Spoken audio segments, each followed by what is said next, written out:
Bismillahirrahmanirrahim. Assalamualaikum warahmatullahi wabarakatuh.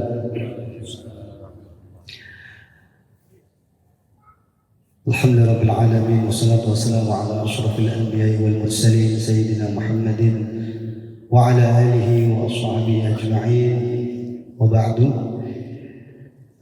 Al-mukarram wal muhtaram Bapak Kiai RD Fadilatul Syekh Umar Muhammad Dib Hafizahullah, dan di samping saya ada Al-Ustaz Abdurrahman Fauzan Al-Hafidh yang insyaallah nanti beliau akan memandu kita dan membantu untuk menerjemahkan apa yang akan disampaikan oleh Syekh Umar Muhammad Dib. Bapak dan Ibu yang dirahmati Allah Subhanahu wa taala, mohon maaf KRD, walaupun ini kunjungan yang kedua, mungkin akan sedikit perkenalkan siapa Syekh Umar Muhammad Dib Hafizahullah. Ana sa'arif nafsak. Beliau ini salah satu alim ulama dari negeri Syam, tepatnya dari Damaskus. Beliau putra pertama dari Syekh Muhammad Rajab Dib Hafizahullah, dan beliau cucu dari Syekh Rajab Dib. Syekh Rajab Dib ini sudah memulai dakwahnya di Indonesia mungkin dekade 90-an Indonesia, kemudian diteruskan oleh Syekh Imam Kaftaru, kemudian diteruskan oleh ayah beliau yang tempoh hari juga berkunjung ke Al-Jabar. Dan khusus untuk bulan Ramadan, karena memang Syekh Muhammad sangat sibuk jadwalnya di Damaskus, beliau mengutus putranya ini sudah tahun ketiga kemarin ini. Kemarin juga berkunjung ke Bandung, cuman kebetulan belum bisa sampai ke Al-Jabar. Ini kunjungan saat ini alhamdulillah saya sampaikan ke KRD, dan alhamdulillah beliau menyambut antusias sekali untuk Syekh Umar ini bisa mengisi kajian ba'da subuh di Masjid Al-Jabar. Dan wasiat dari Syekh Muhammad untuk beliau sudah memberikan kepercayaan penuh khusus untuk dakwahnya Syekh Muhammad Rajab Dib di bulan Ramadan di wilayah Indonesia diserahkan ke Syekh Umar. Dan Syekh Umar ini kemanapun orang tuanya atau bapaknya dakwah, pasti beliau mengikuti. Kemarin ke Dubai, ke Doha, terus kemudian ke Singapura, terakhir 2 bulan yang lalu di Indonesia pun satu rombongan, Syekh Muhammad, kemudian Syekh Umar, kemudian Syekh Amir. Biasanya ada 3, Syekh Muhammad, kemudian Syekh Mahmud Syahadah. Ini Allah yarham, hampir setahun yang lalu beliau sudah mendahului kita, dan ini Masya Allah ulama sangat luar biasa. Kemudian Syekh Adnan Al-Afyuni, ini juga termasuk ulama besar di Damaskus. Kurang lebih tahun 2020 pas saya berkunjung ke sana, beliau meninggal. Ada tragedi sedikit karena memang beliau adalah salah satu yang mendamaikan situasi yang ada di Damaskus. Dan alhamdulillah, kalau Bapak dan Ibu mempertanyakan Damaskus hari ini, dekade tahun 2020 sudah sangat aman sekali. Anak-anak kami santri Baitul Hidayah, alumninya ada beberapa orang yang ada di sana, dan insya Allah aman. Dan ulama Syam, Bapak dan Ibu, ini salah satu yang diriwayatkan oleh Rasulullah SAW, bahwa di akhir zaman nanti ada riwayat mengatakan Al-Madinah kemudian Mekah tidak dikunjungi, nanti semuanya kiblatnya ke negeri Syam. Dan ini dalam doanya Rasulullah, Allahumma arham Syamil wa Yamanina, Allahumma barik fi Syamina wa Yamanina. Rasulullah berdoa, ya Allah berkahilah negeri Syam dan negeri Yaman.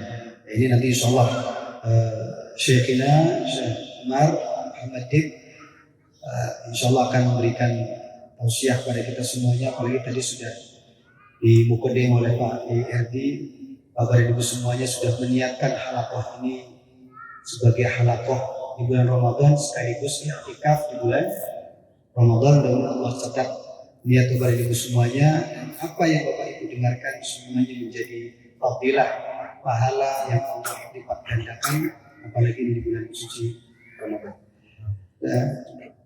Dan kafir al-kalam.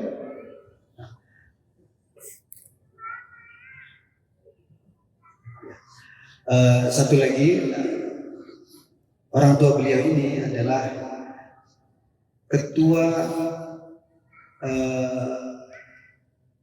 Jamaah Thariqah Naqsabandiyah Internasional sedunia, sekaligus salah satu ketua Thariqah Jatmannya Habib Lutfi. Jadi setiap kali ke Indonesia pasti beliau berkunjung, dan biasanya dikunjungi oleh Habib Lutfi sekaligus Mbah Maimun Zubair. Ini ada satu hikayah yang Masya Allah luar biasa ini. Ada cerita dari almarhum wal maghfur lahu Mbah Maimun Zubair rahimahullah. Beliau tahun 2018 ketika itu ada kunjungan orang tua beliau, kemudian Syekh Adan Afyuni, Syekh Mahmud Syahade akan mengunjungi beliau, bukan 2009 akan mengunjungi beliau. Dua orang ini, dua sosok ini sama-sama belum kenal, hanya kenal nama saja. Tapi Masya Allah, ketika sebelum mengunjungi, ini ilaqah ruhiyah, keterkaitan ruh antara sosok Syekh Rajab dan Syekh Maimun Zubair ini, Masya Allah, setelah salaman pertama kali di Jakarta, Maimun Zubair mengatakan, inni ra'aituka fi manam. Saya sudah melihat engkau dalam mimpi saya. Di waktu yang sama, Syekh Rajab juga mengatakan seperti itu. Saya juga melihat engkau di Mekah. Padahal dua-duanya belum pernah ketemu. Ini hilang. Sehingga ketika Syekh Maimun Zubair meninggal, ya beliau langsung terbang dari Damaskus datang ke Sarak. Alhamdulillah ilaqah ini, keterkaitan ini juga diteruskan. Keturunan-keturunan Mbah Maimun yang sekolah di Damaskus, ya Alhamdulillah di bawah pengawasan beliau langsung di majlis di kampus Biladus Syam dan kampus Imam Kaftar di Damaskus. Itu Bapak Ibu sepintas perkenalan tentang beliau dan keluarga. Dan insya Allah mudah-mudahan majlis kita diberikan rahmatullah subhanahu wa ta'ala. Walitafadhal masykur ya Syekh. Assalamualaikum warahmatullahi ta'ala wabarakatuh. Waalaikumsalam. Bismillahirrahmanirrahim. Alhamdulillahi rabbil alamin. Wa afdalus salati wa ashrafus salati wa atyabus salati wassalam ala imamil khalq wal anam حبيبنا حبيب قلوبنا وشفاء صدورنا ونور عيوننا محمد صلى الله عليه وعلى آله وأصحابه أجمعين. Beliau mengucapkan alhamdulillah dan juga tahmid serta mengucapkan salawat kepada Nabi Muhammad sallallahu alaihi wasallam. كل عام رمضاني وأنتم بألف ألف خير. Semoga dengan bulan Ramadan ini kita semua dalam keadaan yang baik. بداية أتوجه بالشكر الجزيل والكبير لفضيلة الأستاذ كادي إمام هذا المسجد ومدير هذا المسجد أن أتاح لنا هذا اللقاء الطيب المبارك برعايتكم. Pertama-tama saya ingin mengucapkan rasa terima kasih kepada Bapak Kiai IRD yang telah memberikan saya kesempatan untuk berbicara di depan halayak semua. أسأل الله سبحانه وتعالى أن يكرمنا وإياكم بتمام القبول في هذا الشهر المبارك. Aku berdoa kepada Allah Subhanahu wa taala agar supaya kita mendapat amalan kita diterima oleh Allah Subhanahu wa taala di bulan Ramadan ini. ونحن في هذا الشهر الذي فرضه الله سبحانه وتعالى علينا وأرسله هدية لنا لأن الأجر فيه مضاعف. Dan kita di bulan ini diberikan keberkahan Allah Subhanahu wa taala agar karena kita sudah sampai di bulan ini, yang dimana di bulan ini pahala-pahala dilipat gandakan oleh Allah Subhanahu wa taala. وهذا الشهر المبارك هو شهر القرآن. Dan bulan yang penuh berkah ini adalah bulan Al-Qur'an. هو شهر أنزل فيه القرآن. Yaitu bulan yang dimana Al-Qur'an diturunkan oleh Allah Subhanahu wa taala. بقوله سبحانه وتعالى شهر رمضان الذي أنزل فيه القرآن هدى للناس وبينات من الهدى والفرقان. Sebagaimana Allah Subhanahu wa taala berfirman di dalam surat Al-Baqarah, "Syahrul Ramadan alladzi unzila fihi al-Qur'an hudan lin-nas wa bayyinatin minal huda wal furqan." Bulan Ramadan di mana bulan diturunkannya Al-Qur'an, hudan lin-nas sebagai petunjuk bagi manusia, wa bayyinatin minal huda wal furqan, dan juga sebagai penjelas bagi petunjuk-petunjuk itu, dan juga sebagai Al-Furqan, yaitu pembeda antara hak dan yang batil. فكل آية وكل كلمة في هذا القرآن الكريم هو هداية وسعادة للعالمين أجمع. Maka setiap ayat dan setiap kata yang ada di dalam Al-Quran adalah sebagai petunjuk bagi kita semua. ولكن الواجب علينا نحن كمسلمين عندما نقرأ القرآن أن نتعظ به وأن نتدبر آياته وكلماته. Namun yang wajib bagi kita sebagai kaum muslimin adalah ketika kita membaca Al-Quran, wajib bagi kita untuk mengambil pelajaran dan juga senantiasa mentadabburi Al-Quran. الواجب علينا أن نقرأ القرآن كما علمنا إياه وكما كان يقرأه الحبيب المصطفى صلى الله عليه وسلم. Kita hendaknya membaca Al-Quran sebagaimana Nabi Muhammad SAW mengajarkan kepada kita. وقد قال سبحانه وتعالى أفلا يتدبرون القرآن أم على قلوب أقفالها.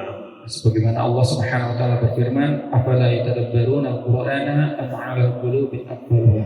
Apakah mereka tidak mentadabburi Al-Qur'an ataukah hati-hati mereka terkunci? فمن قرأ القرآن بتمعن وتدبر وهدوء وتفكر بآياته استفاد منه. Dan barang siapa yang membaca Al-Quran dengan penuh penghayatan, kemudian mengambil banyak makna dan juga mentadabburi, maka akan mendapatkan manfaat yang sangat banyak. أما من قرأه هكذا بسرعة مثله مثل أي كتاب آخر فلن يستفيد منه إلا البركة. Adapun yang membacanya dengan sepintas-sepintas saja, maka tidak akan mendapatkan faidah seperti membaca buku-buku yang lain. ونحن في هذا الشهر المبارك إخوة الإيمان. Dan kita di bulan yang mulia ini, الواجب علينا في الصلوات وفي غير الصلوات عندما نقرأ القرآن نقرأه كما كان يقرأه السلف الصالح من التابعين والصحابة الذين تعلمونه من النبي المصطفى صلى الله عليه وسلم وسأضرب بذلك أمثلة. dan di bulan Ramadan ini ketika kita membaca Al-Quran di dalam salat kita, maka hendaknya kita membaca Al-Quran sebagaimana para generasi salaful ummah, generasi kita terdahulu dari tabi'in dan juga para sahabat membaca Al-Quran sebagaimana yang dicontohkan oleh Nabi Muhammad SAW. Dan aku akan memberikan beberapa contoh. لننظر كيف كانوا يقرؤونه وكيف نحن الآن نقرأه. Agar supaya kita bisa melihat bagaimana generasi salaful ummah membaca Al-Quran dan bagaimana generasi kita membaca Al-Quran. لننظر كيف أنهم عندما قرأوه بتمعن وتدبر وتفهم وتعقل كيف أن الله سبحانه وتعالى فتح لهم البلاد والعباد. Dan agar juga supaya kita bisa melihat bagaimana ketika mereka membaca Al-Quran dengan penuh mengambil makna juga penuh tadabbur, dengan itu mereka bisa membuka negeri-negeri. لننظر كيف عندما قرأوه بتمعن وتدبر كيف هدى الله على أيديهم الكثير من غير المسلمين. Dan agar juga supaya kita bisa mengambil pelajaran bagaimana ketika mereka membaca Al-Quran dengan penuh pentadabburan, mereka bisa memberi hidayah kepada orang-orang yang banyak. لننظر أولا كيف قرأه الحبيب المصطفى صلى الله عليه وسلم. Maka kita lihat bagaimana Nabi Muhammad SAW membaca Al-Quran. قالت السيدة عائشة عندما يصلي النبي صلى الله عليه وسلم ويقرأ القرآن كان يستطيع العاد أن يعد أحرف القرآن. Dan sebagaimana diriwayatkan oleh Aisyah radhiyallahu anha bahwasanya ketika Nabi Muhammad SAW membaca Al-Quran, إذا حب الذي يصلي خلف النبي صلى الله عليه وسلم أن يعد أحرف آيات القرآن من وراء النبي صلى الله عليه وسلم كان يستطيع عدها. هذا دليل على أنه كان يقرأ القرآن بهدوء. Ketika orang membaca Al-Quran bahwasanya Nabi Muhammad SAW selalu membaca dengan penuh dengan ketenangan. وروى سيدنا ابن عباس رضي الله عنهما وارضاهما انه ذات ليله كان عند النبي صلى الله عليه وسلم فصلى معه صلاه قيام الليل.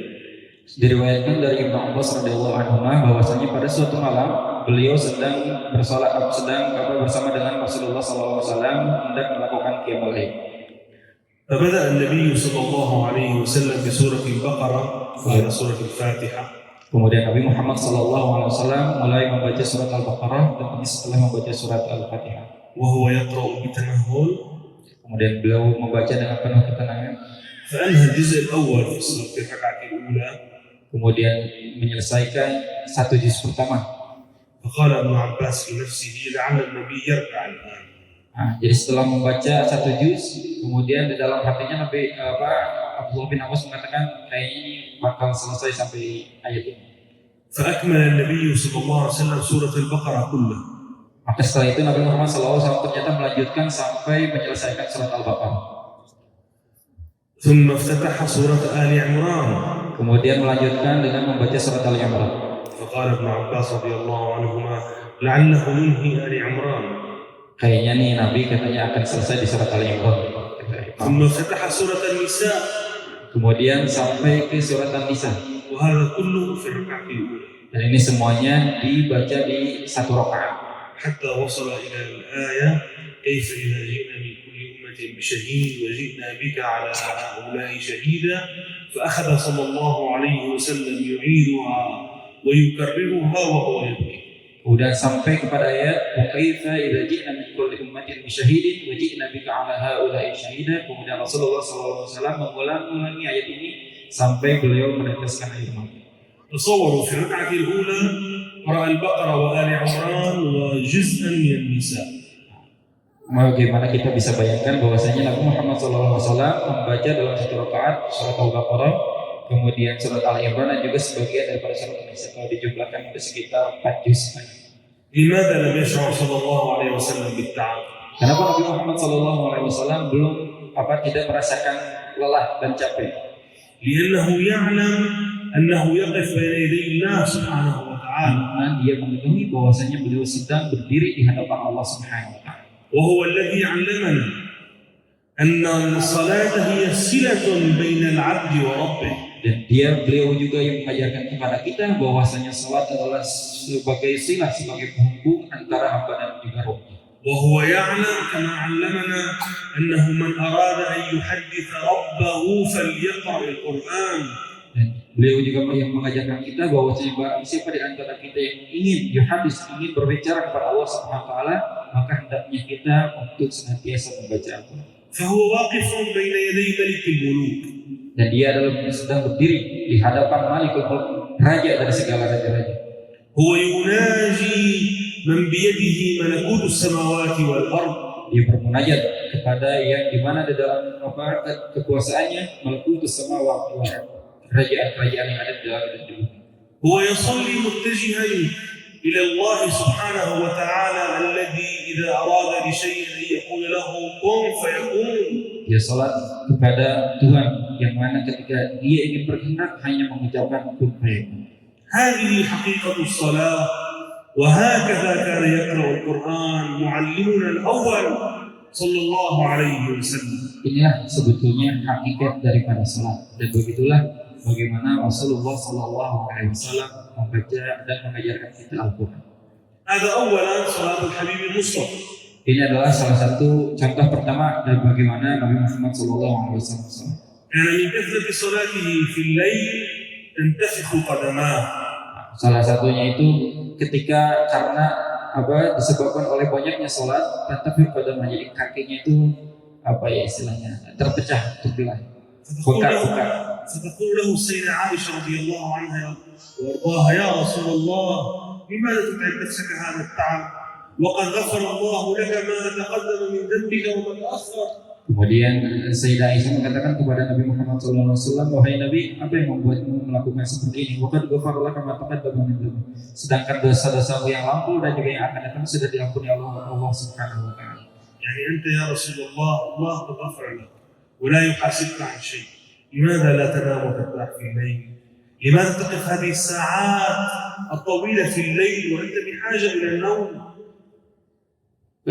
Anda ini dosa-dosa sudah diampuni, tapi mengapa bisa melakukan pekerjaan yang melelahkan ini? Kenapa melakukan sholat dengan waktu yang begitu banyak? Kenapa tidak tidur saja dan istirahat dalam semalam itu? ماذا كان جواب الحبيب المصطفى صلى الله عليه وسلم؟ Apa jawaban Nabi Muhammad SAW? قال للسيدة عائشة بكل تواضع: أفلا أكون عبدا شكورا. Beliau menjawab kepada Sayyidah Aisyah dengan penuh ketawaduan mengatakan, afala akun abdan syakura? Apakah aku tidak boleh menjadi hamba yang penuh dengan kesyukuran?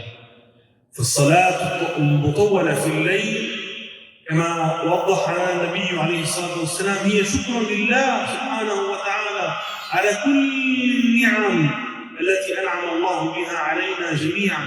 Berlama-lama di dalam salat malam sebagaimana diajarkan oleh Nabi Muhammad SAW adalah bentuk kesyukuran kita kepada Allah Subhanahu wa taala. نأخذ مثال آخر على قراءة القرآن والصلاة. Kemudian kita mengambil contoh yang kedua, bagaimana para generasi salaf membaca Al-Quran. من الصحابة الكرام رضوان الله عليهم أجمعين. Salah satunya dari sahabat Nabi Muhammad SAW. فقد كانوا في بعض الغزوات. Mereka di dalam beberapa pertempuran. وكان جيش المسلمين معسكر في مكان وهناك 2 من الصحابة حرس على هذا الجيش. Ada beberapa tentara itu dikumpulkan dalam satu tempat, kemudian ada 2 orang yang jadi haris, jadi penjaga. وكان الليل. Dan itu terjadi di malam hari. فقال أحدهما للآخر: لو بقينا هكذا حتى الصباح لشعرنا بالنعس والنوم. Kalau kita hanya berjaga-jaga aja sepanjang malam, kita akan merasakan ngantuk dan capek. ولكن يبقى أحدنا صاحٍ والآخر ينام ثم يستيقظ فهذا يكون صاحٍ والآخر ينام. Bagaimana kalau kita gantian? Salah satu dari kita tidur, kemudian salah satu dari kita berjaga. فنام أحدهما وبقي الآخر باتجاه العدو ينظر إلى جيش العدو. Kemudian yang satunya tidur, yang satunya bangun dan menghadap musuh. وكما هو معلوم عندكم الصلاة في المعركة تكون القبلة ليست الكعبة، تكون القبلة اتجاه العدو. Sebagaimana kita ketahui bahwasanya kalau dalam peperangan itu kita sholatnya tidak menghadap kiblat, tetapi menghadap ke musuh. فهذا الصحابي رضي الله عنه وارضاه قال: إذا بقيت هكذا مستيقظ سأنام. فوقف ليصلي صلاة التهجد في الليل. Ya, terbesit dalam hatinya, kalau saya hanya berjaga-jaga saja, berarti saya akan tidur, akan merasakan ngantuk, maka saya akan melakukan qiyamul lail sambil menghadap ke hadapan musuh. وقبلته هكذا باتجاه العدو. Kiblatnya menghadap musuh. فأخذ يبدأ بالصلاة بسورة الكهف. Kemudian mulailah sholat dengan membaca surat Al-Kahfi. فالحرس الآخر من الطرف الآخر من المشركين قال أحدهما للآخر: هذا الذي يقف هناك هو شجرة أو إنسان. Kemudian musuh yang melihat dari sisi yang lainnya mengatakan kepada teman-temannya, itu orang yang sedang berdiri itu orang atau pohon. هذا شجرة من حرس المسلمين. Ini tuh pohon atau seorang penjaga dari kaum muslimin? قال لا هذا على ما يبدو أنه شجرة. Kata orang musyrik yang lain mengatakan, enggak, ini mah pohon. لماذا؟ لأنه لا يتحرك في الصلاة. Kenapa? Karena orang muslim tadi yang sedang sholat tidak bergerak dalam sholat. وله الآخر لا بل هذا حرس المسلمين. Yang lain mengatakan enggak, ini ada seorang penjaga dari kaum muslimin. وانظر سأضربه بسهم، أخذ السهم هكذا وأصابه به. Kemudian yang musuh tadi melemparkan busur panahnya dan mengenai orang muslim tadi. وهو يصلي هذا السهم في صدره. Kemudian sholat dan panahnya menembus dadanya. فاستمر في صلاته.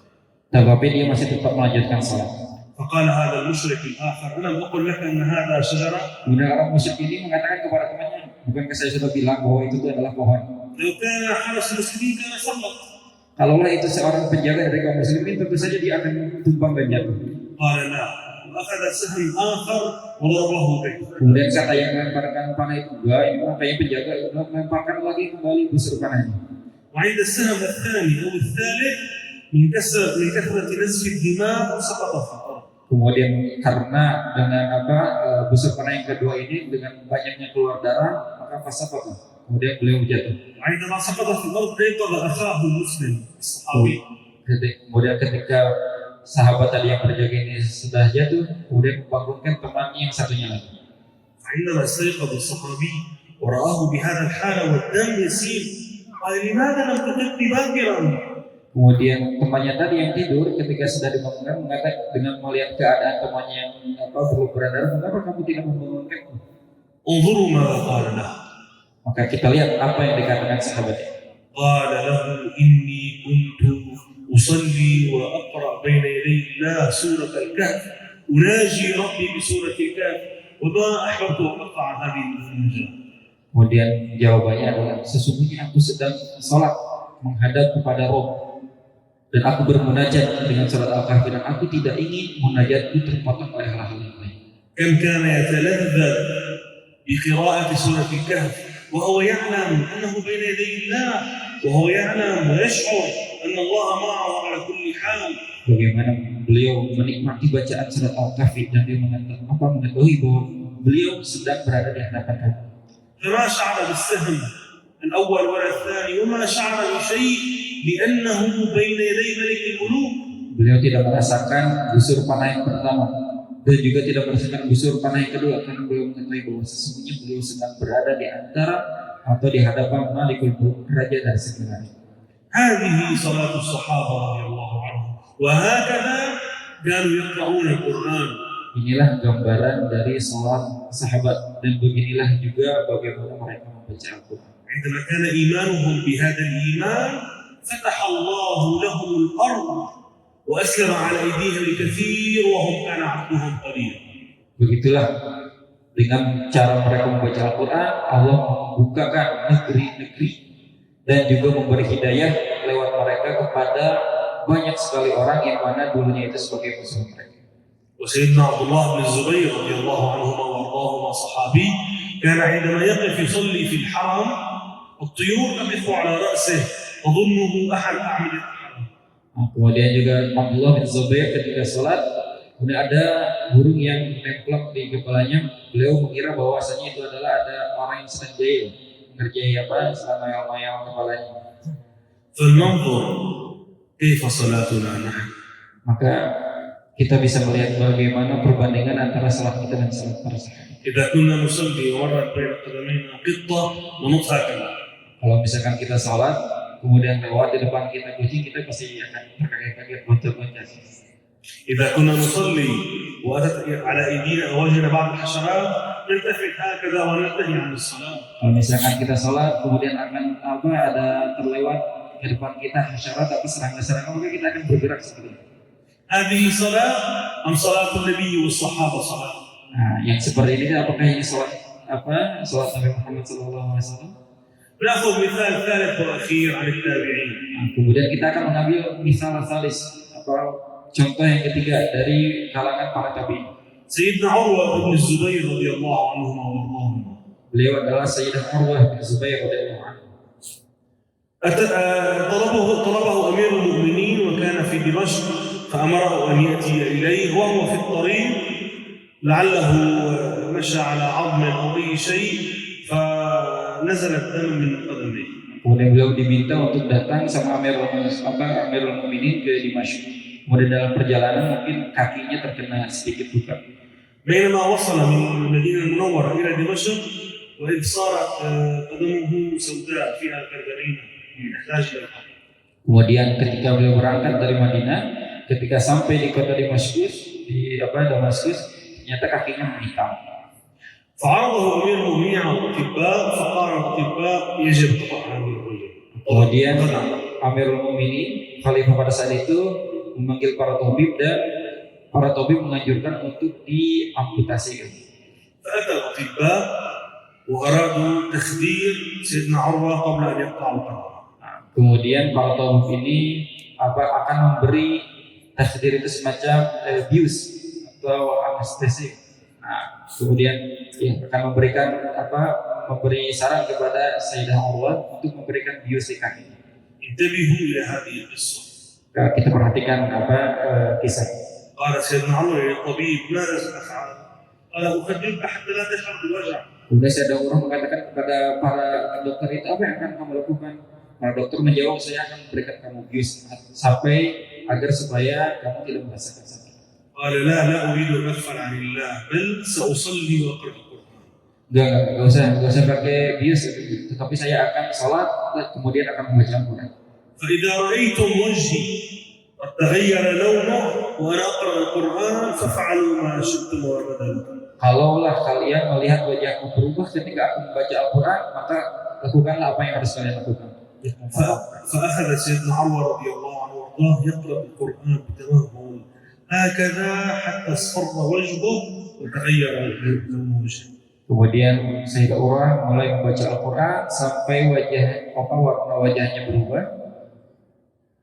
فأتى الأطباء يضعون عليه بعض الآلات الحادة فلم يشعر. Kemudian para dokter memulai pekerjaannya dengan menggunakan peralatan yang tajam, walam yashur, dan Sayyidah Urwah tidak merasakan apa-apa. فبدأوا بقطع القدم. Kemudian mulai memotong kaki. وهو يقرأ القرآن. Dan dia sedang membaca Al-Quran. وبعد أن انتهوا من قطع القدم يضعون الزيت المغلي حتى تكمش الشرايين ولا ينزل الدم.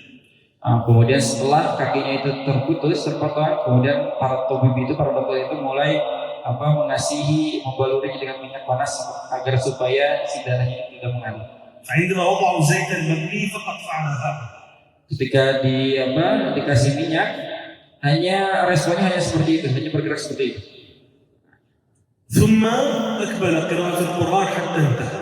Kemudian melanjutkan melengkapi baca Al-Qurannya sampai selesai. فعندما فتح عيناه وجد قدمه قد قطع. Maka ketika beliau membuka matanya, sudah melihat ternyata kakinya sudah teramputasi. قال هل انتهيتم؟ Beliau langsung menanya kepada para dokternya, apakah kalian sudah selesai? قالوا غريب الأمر تقطع قدمك ولا تشعر. Kemudian para dokternya pun merasa takjub. Kamu itu dipotong kakinya, walau tasbih, tapi kamu tidak merasakan apapun. قال كيف أشعر وأنا أخاطب الله سبحانه وتعالى من بيده ملكوت كل شيء. Bagaimana saya bisa merasakan sedangkan aku sedang berbicara dengan Allah, malakut kulli syai', raja dan segala. كيف أشعر وأنا مع ملك الملوك. Bagaimana aku merasakan sesuatu sedangkan aku sedang berhadapan dengan para raja. إذا اليوم كان أحدنا ولله المثل الأعلى والأخلص والأسمى إذا كان مع بعض الشخصيات الكبيرة يتحدث وأتاه ولد صغير هل يلتفت إليه؟ Kalau kita misalkan di zaman kita ketika kita sedang berbicara dengan orang besar, kemudian ada sesuatu yang mengganggu kita, apakah kita akan melihat sesuatu yang mengganggu itu? ولله المثل الأعلى ولله المثل الأعلى والأخلص. Walillahi masalul ada Allah adalah mempunyai permisalan yang sangat tinggi agung. فكل واحد منا إخوة الإيمان أخواتي في الله ينظر إلى نفسه كيف نقرأ القرآن؟ هل نقرأه كما قرأه السلف الصالح رضوان الله عليهم؟ Maka hendaklah kita semua untuk melihat kepada diri kita sendiri, apakah tata cara kita membaca Al-Quran sesuai dengan yang Nabi Muhammad SAW ajarkan dan juga sebagaimana para sahabat dahulu membaca Al-Quran. هذه حقيقة القرآن الذي أنزله الله علينا في هذا الشهر المبارك. فنحن في هذا الشهر المبارك الواجب علينا أن نقرأه حق قراءته وأن نتمعن في آياته حتى نسيح. Inilah hakikat Al-Quran sebagaimana yang diturunkan kepada Nabi Muhammad SAW. Dan kita di bulan Ramadan ini hendaknya kita membaca Al-Quran, perbanyak baca Al-Quran dengan penuh pentadabburan. نسأل الله سبحانه وتعالى أن يغفر لنا ما تقدم من شهر رمضان وأن يعيننا فيما بقي من شهر رمضان على الصيام والقيام وغض البصر وحفظ اللسان. Aku berdoa kepada Allah Subhanahu wa taala agar supaya menjalankan puasa ini dengan apa sebaik-baiknya, kemudian juga mengampuni dosa-dosa kita yang telah lampau, dan juga membantu kita, memberikan kemudahan kita untuk melakukan amalan-amalan yang akan datang. وخصوصا أننا مقبلون على ليلة القدر وما أدراك ما ليلة القدر ليلة القدر خير من 1000 شهر. Dan secara khusus adalah untuk kita agar supaya bisa menghadapi dan melewati malam Lailatul Qadar, yaitu malam yang lebih baik daripada 1000 malam. عند ليلة القدر اقرأ القرآن واشعر أنك بين يدي الله سبحانه وتعالى لا تلتفت في أحد. Ketika datang malam Lailatul Qadar, maka hendaknya kita membaca Al-Quran dengan penuh penghayatan, juga merasakan bahwa kita sedang berhadapan dengan Allah Subhanahu wa taala, dan tidak bisa berpaling kepada yang lain. بارك الله بكم أكرمكم الله زادكم الله توفيقا وعناية وكل عام وأنتم بألف خير وصلى الله على سيدنا محمد وعلى آله وصحبه وسلم والحمد لله رب العالمين على نية الشفاء والقبول. الفاتحة.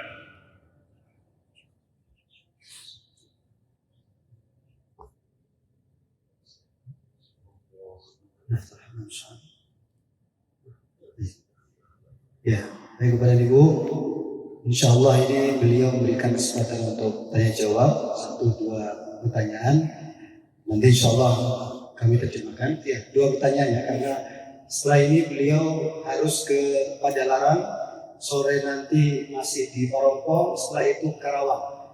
Ya, agak padat hari ini, besok masih ada acara, kemudian hari Selasa pulang. Ya, terima saya. Baik, enggak silakan. Bismillahirrahmanirrahim. Assalamualaikum warahmatullahi wabarakatuh. Terima kasih atas kesempatannya. Salam Syekh Bapak Edi, terima kasih. Saya Okta Sakti dari Jakarta. Yang ingin saya kan terkait dengan membaca Quran ya. Jadi saat ini kan sudah banyak kita membaca Quran kadang-kadang pakai digital, pakai handphone, pakai tablet gitu kan, tidak secara Quran yang langsung. Nah ini dalam pandangan ilmu dari Syekh, kira-kira hukumnya bagaimana dan keafdalannya seperti apa? Karena memang lebih simpel ya. Dan ketika kita juga membaca Quran di handphone, kadang-kadang handphone kita bawa ke kamar mandi. Nah ini program Quran yang kita bawa ke kamar mandi hukumnya seperti apa? Terima kasih. Assalamualaikum warahmatullahi wabarakatuh.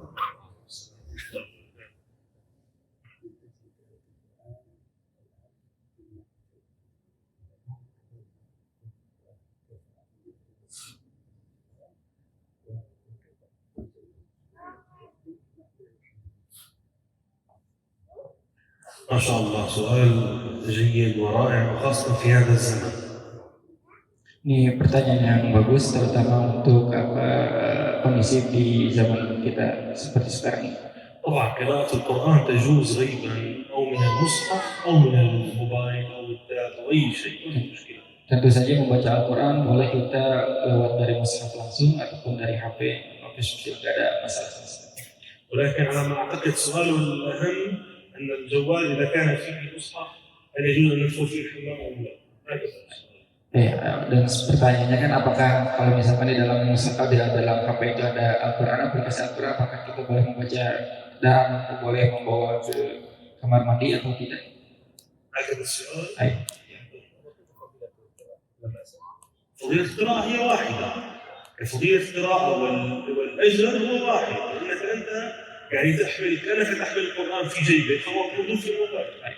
Kemudian kalaupun dari segi pahala, membaca Al-Quran dari mushaf ataupun dari handphone, pahalanya masih tetap sama.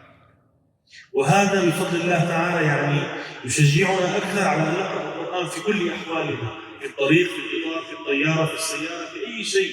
ليس عندنا عذر أنه ليس موجود معنا المصحف، فالآن هو موجود في موبايلات. Nah, ini juga sebagai motivasi bagi kita bahwasanya kita bisa membaca Al-Quran dimanapun berada. Jadi nggak ada alasan, oh saya nggak bawa mushaf, karena kita semua pasti akan selalu membawa handphone. ولكن لا يقرأ القرآن كقراءة الصحابة وهو يسوق السيارة. Nah, tapi jangan sampai membaca Al-Quran tapi sambil nyetir misalnya. الإحفال حادث. Tabrakan. ولكن نحن عندما نضرب الأمثلة للنبي صلى الله عليه وسلم والصحابة والتابعين هذا عندما تكون أنت وحدك مع الله. Tapi kalau misalkan kita mengambil permisalan bagaimana Nabi dan juga sahabat ketika membaca Al-Quran, ya, kita berhadapan sama Allah Subhanahu wa Ta'ala. في كل مكان حال. Maka di setiap tempat itu ada keadaan-keadaan khusus. أما بالنسبة لدخول الحمام فلا يجوز أبدا أن يدخل الموبايل معنا. Walaupun dalam HP-nya itu ada Al-Quran, ada aplikasi Al-Quran, menurut pandangan beliau kita tidak boleh masuk tidak boleh memasukkan handphone itu ke dalam kamar mandi. سواء كان في الموبايل القرآن أو لم يكن. Kalaupun ada dan nggak ada juga tetap tidak boleh membawa handphone ke kamar mandi. أليس فيه اسم أحمد أو محمد من أصدقائك عندك أرقامهم؟ Jadi di HP-nya itu kalaupun nggak ada aplikasi Al-Quran juga nggak boleh bawa ke hamam kata beliau. Kenapa? Karena di dalamnya juga terdapat mungkin ada nama Ahmad, ada nama Muhammad. فكيف تدخل الحمام اسم مقدس مثل اسم محمد؟ Bagaimana mungkin kita memasukkan HP sedangkan di dalamnya terdapat ada nama-nama yang suci, nama Ahmad dan Muhammad dan sebagainya. والموبايل فيه ملف مصحف كاملا فكأنك تحمل مصحف بجيبك. Dan kalau misalkan dalam mushafnya itu ada Al-Quran juga ya sebagai sama seperti kita membawa Al-Quran ke dalam kamar mandi. لذلك نضع الموبايل جانبا وندخل الحمام. Jadi kita harus menyimpan HP itu di luar, kemudian kita baru bisa masuk ke kamar mandi. تمام؟ Syukur, terima kasih. Assalamualaikum warahmatullahi wabarakatuh. سلام. Ada lagi? سؤال آخر. Apa lagi?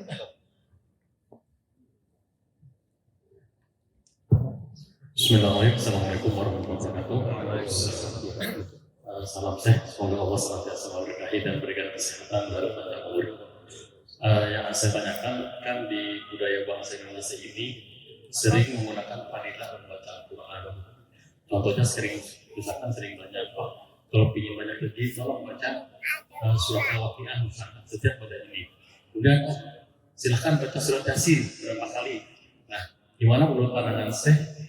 Tatkala kita membaca hanya satu surat saja di dalam Al-Quran itu, kan kebanyakan kan di lirik salah gitu ya, sering mengatakan parilah baca Al-Quran. Apakah boleh membaca Al-Quran dengan ayat-ayat atau surat-surat tertentu? Nah, itu saja yang bisa saya tanyakan.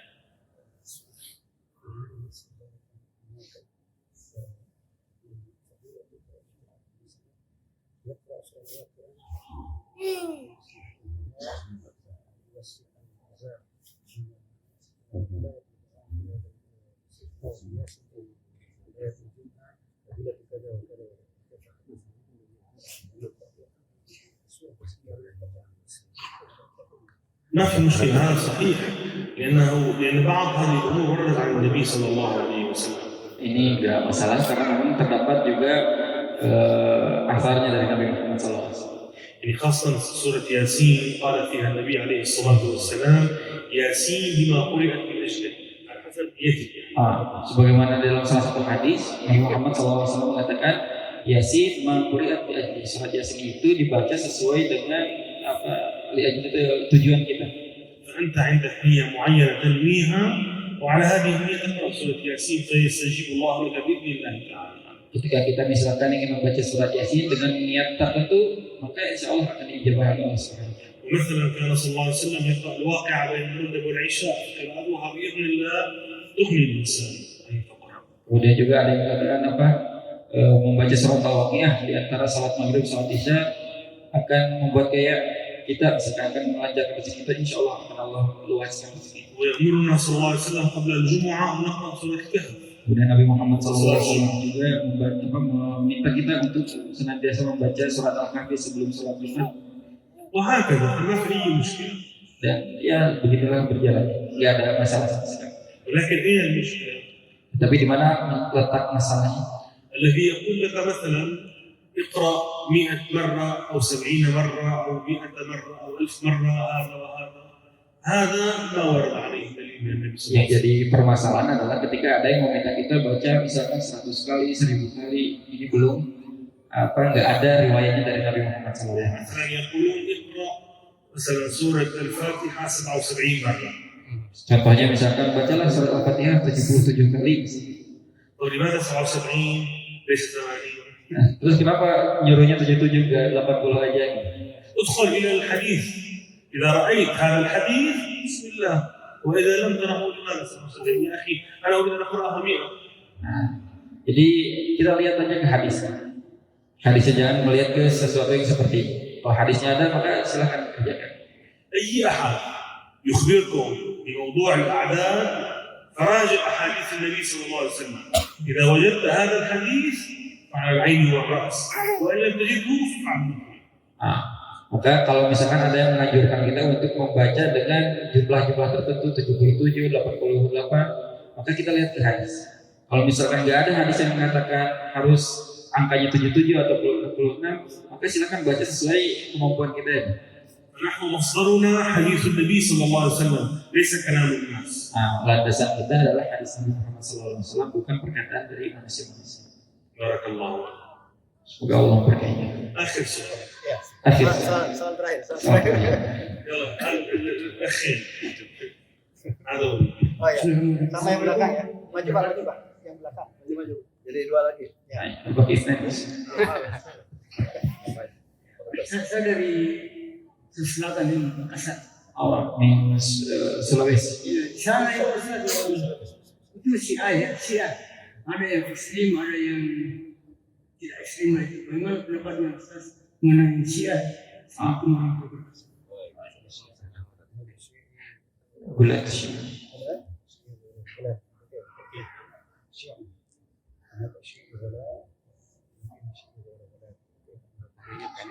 والله نحن لا نتكلم بموضوع المذاهب. Kita tidak berbicara tentang judul tentang perbedaan mazhab gitu. نحن نتكلم بقال الله وقال رسول الله. Kita berbicara tentang apa yang dikatakan oleh Allah dan juga apa yang dikatakan oleh Rasulullah SAW. نحن نأخذ ما علمنا إياه النبي صلى الله عليه وسلم. Kita mengambil apa yang memang diajarkan oleh Nabi Muhammad SAW. واترك التفكر في المذاهب وتفكر برب المذاهب. Maka kita tinggalkanlah perbedaan mazhab-mazhab itu, maka kita ambil dari sumbernya itu Allah Subhanahu wa taala. تفكر بالقرآن الكريم تستفيد، إذا تفكر بأمور أخرى لا تستفيد. Maka kita harus bertafakur terhadap Al-Quran. Kalau kita misalkan bertafakur kepada hal-hal yang lain, maka itu tidak akan memberikan kita faedah. بارك الله بك. سؤال آخر. Syukron. Ana min Jawa Wusta, Kalungan. Apa kalau kan? قل للأول نحن منذ 3 أشهر كنا في مكسر. Syekh Mundu Salat Syekh dari 3 bulan lalu udah ada di Makassar. Di rumahnya Pak Yusuf Kala. دكتور يوسف كامل. Ya, terima kasih. Langsung saja. Kita di Indonesia ini banyak sekali, terutama di kampung-kampung, terkait dengan memeriahkan ibadah di bulan Ramadan, khususnya sholat tarawih. Kalau di kampung sering kita menjumpai sholat tarawih yang lebih cepat, lebih banyak pesertanya. Nah, ini menurut saya setuju apa tidak sholat tarawih dengan yang cepat. Terus yang kedua, terkait dengan bacaan ini ya, juga kita sering mendengar dan menyimak bacaan dalam surat tarawih, khususnya yang 20 rakaat ini dari At-Takasur terus ke bawah Al-Asr ila akhiri surah An-Nas. Nah, ini lebih utama mana seperti itu ya, atau diseling rakaat pertama Takasur, kedua Ikhlas, rakaat selanjutnya kemudian Al-Asr diseling Ikhlas. Ini lebih utama mana, antara langsung seperti itu atau langsung mutawatir urut, artinya dari At-Takasur langsung urut sampai dengan An-Nas. Mengingat ini juga ada yang menanyakan bahwa ketika diselang-seling ini kurang afdol seperti itu. Nah, mohon pendapat dari Syekh Syukron. خصوصا في صلاة التراويح من الأشرف وكسر الجمع سواء كسر الجمع ثم الثاني كيف عندكم في صلاة التراويح بعد الفاتحة سورة التكاثر إلى الناس أو يمكن في الركعة الأولى التكاثر والركعة الثانية الإخلاص ثم بعده العشر الإخلاص كيف الأفضل التكاثر مباشرة إلى الناس أو التكاثر يعني في كل ركعتين يقرأ سورتين بارك الله فيك وجزاك الله خيرا على هذا السؤال. Semoga Allah memberkahi. هذا شيء طبيعي، أغلب المساجد التي تقرأ فيها الصور الصغيرة تأتي إليها الناس أكثر. Nah, ini memang mayoritas di mana-mana pun seperti itu. Ketika misalkan kita bacaannya cepat dan jemaahnya otomatis banyak. هذا في كل العالم. Nah itu di setiap, ya sama, saya juga pengalaman di Mesir seperti itu, kemudian di Suriah juga mungkin seperti itu. ليس فقط في سوريا، في كل العالم. Tapi kalau alam, di seluruh dunia nggak seperti ini biasanya. هذه مشكلة أخوة الإيمان أننا بالفعل ما تذوقنا حقيقة الصلاة. Inilah jadi permasalahan bahwa kita tidak bisa merasakan kenikmatan sholat. لو تذوقنا حقيقة الصلاة لصلينا كل يوم ليس 8 ركعات في رمضان 20 ركعة وبهدوء.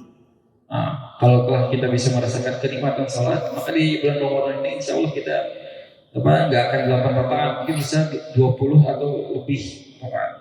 على كل حال هناك فتوى وهناك تقوى. Nah, tapi di situ ada dua unsur. Yang pertama ada fatwa, kemudian ada ketakwaan. التقوى أن نصلي 20 ركعة ونطيل في القراءة. Nah, kalau menggunakan standar takwa, maka kita akan sholat 20 rakaat, wantil di sholat kita akan memperlama sholat. أما الفتوى وهي جائزة أكيد إذا صلينا صلاة خفيفة ما مشكلة.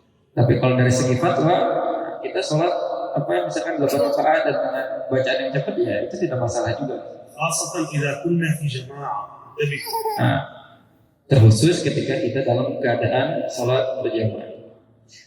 أنا أقول عندما نقول أن نطيل في الصلاة هذا إذا كنا نحن وحدنا نصلي. يعني أنا أصلي وحدي في البيت أو مع أشخاص أنا متفق معهم أن نطيل هنا نطيل.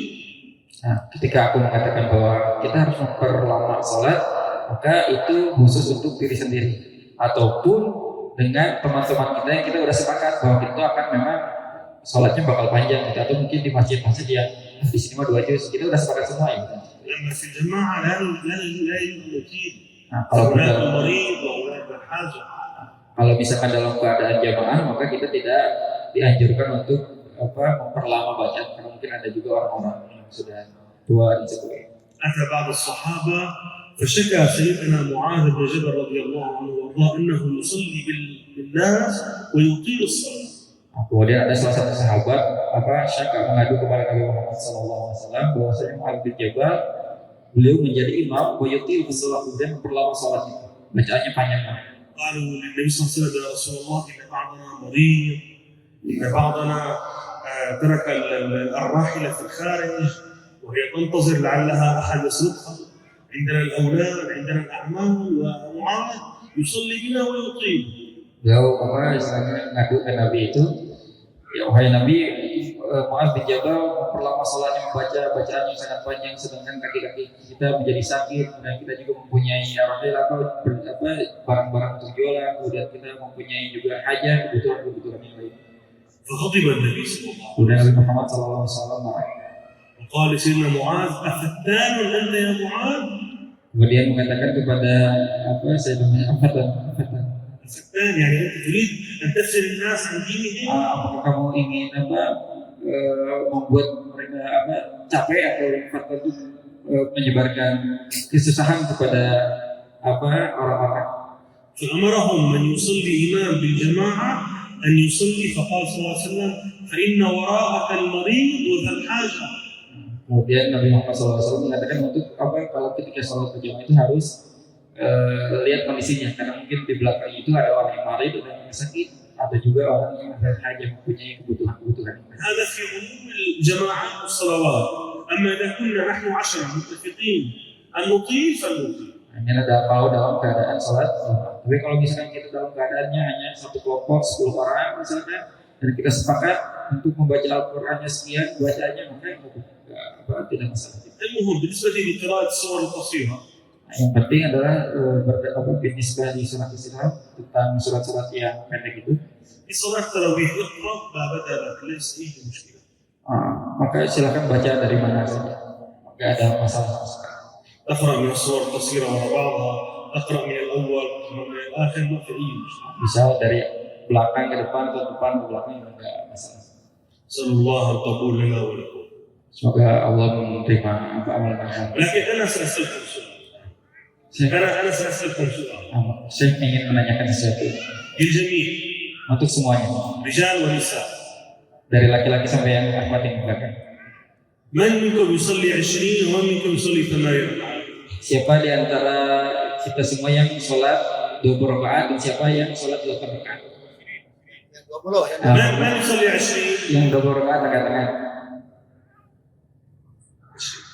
ومن النساء من يصلي 20؟ Ibu-ibu ada yang 20 rakaat agak tengah.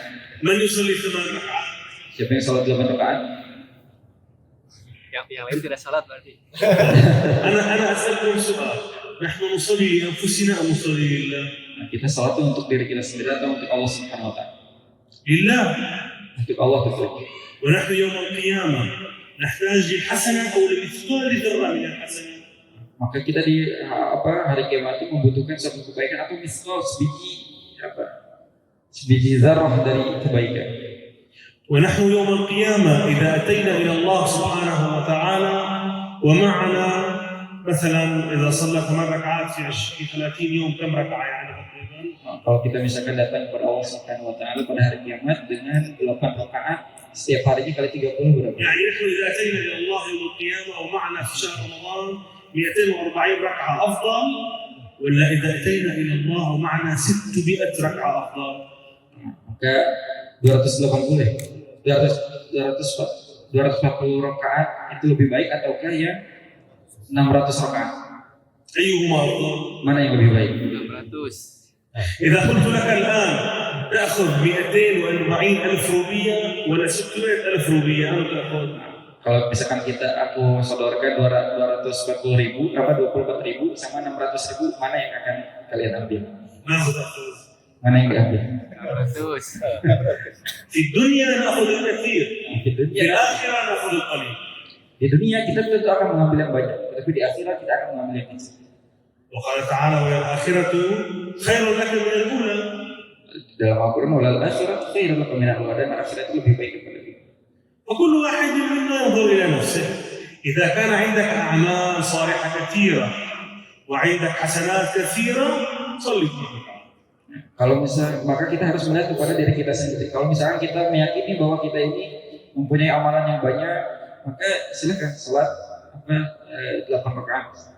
أما إذا لم يكن عندنا الأعمال الصالحة وكلنا كذلك الله يتوب علينا، فالواجب علينا ليس أن نصلي 20 بل نصلي 30. Kalau misalkan kita melihat kepada diri kita bahwa kita itu sering maksiat, banyak sekali dosa, maka kita tidak bisa sholat 20 rakaat, tapi 30 rakaat. نسأل الله لنا ولكم القبول وأن يغفر لنا ويدخلنا الجنة برحمته إنه على ما يشاء قدير. بسر الفاتحة.